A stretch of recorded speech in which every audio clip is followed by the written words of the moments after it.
Hello, it's Ryan from 2minutetennis.net, and in this video, I'm going to show you how to serve and volley, specifically the proper footwork needed. This is one of the 3 times to go to the net. When you get a short ball, when you get your opponent in trouble, and off your serve. Going forward right after your serve. Think about Pete Sampras, John McEnroe, Tim Henman, Martina Navratilova. These are all greats of the game who would go forward the moment they served. So how do you do it? Well, you don't want to think of it just as the serve and the volley. Think of the serve and the volley as the bricks, right, of a house. Well, what's in between the bricks? The mortar. If you don't have mortar, then don't build a brick house. If you don't know what to do as you're coming forward off of a serve, then don't serve and volley because you're actually hurting your chances of winning. And that's what this video is all about, how to go forward. So you want to think of it as 1, 2, 3 split. So after you serve, you're going to take 3 steps and then split step. So I've got these 2 cones here, and I'm just in my mind drawing a straight line between the cones. This is where I want to split step. Many players incorrectly think that you're supposed to get up to the service line or even farther by the time the opponent hits the return. It's just not possible. The speed of the serve is too fast. And if you dink your serve as a way to run in and just give them a helium ball, as Vic Braden would say, you're just going to eat the return anyway. So you got to hit a good serve, which means the split step is actually in the middle of no man's land. Remember, you need to split step as your opponent is hitting the ball. So what you want to think of it as is serve, 1, 2, 3, split.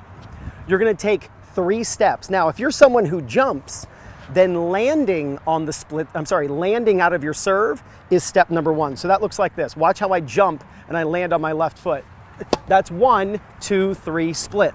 If you're not someone who jumps during your serve, then it's serve, 1, 2, 3, split step. The idea is simple. You want to be going forward, and in your mind, have this idea that in the middle of no man's land, you're going to be split stepping. Many players, they serve, and on a serve and volley, they serve and they just run super fast because they're trying to get up. And they think, well, if I get up far enough, I won't get as many low volleys. That's true, but you're giving something up, the ability to change direction and get out of the way of the ball. That's what the split step is for. The split step is part braking mechanism. It's like hitting the brakes as you're making a sharp turn in your car, allows you to make a sharper turn. So what you want to do is serve, 1, 2, 3, split. And when you split step, you're balanced. If the return is hit down the line, then I can move forward, hit a half volley, and then follow it up. Same thing with the cross court ball. Because I'm split stepping, I can go in any direction. If you just barrel in and just start sprinting forward, the chances of getting a ball caught at your feet, running forward to rush the net and lose at a faster rate with a lob over your head, the chance of that happening increases. You've got to practice this. You don't just have to have a serve and a volley to be able to serve and volley. You got to know how to go forward. So I'm going to hit some serve and volley practice here. I also want you to notice that when I land my split step, I then start going forward again because you're going to be in the split step for a split second. You don't want to land and stop in the split step.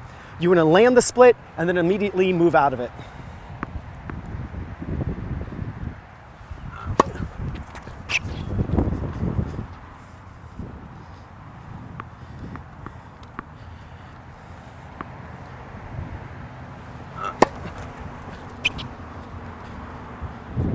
Even if you hit the net, still practice your footwork.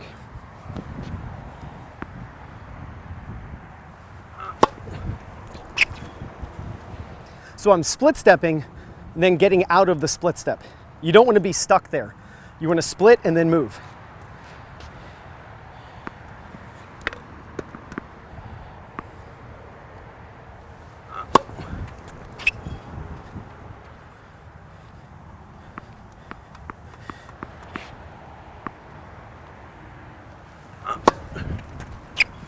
All right, so my serve's going long, so I'm going to toss farther forward into the court.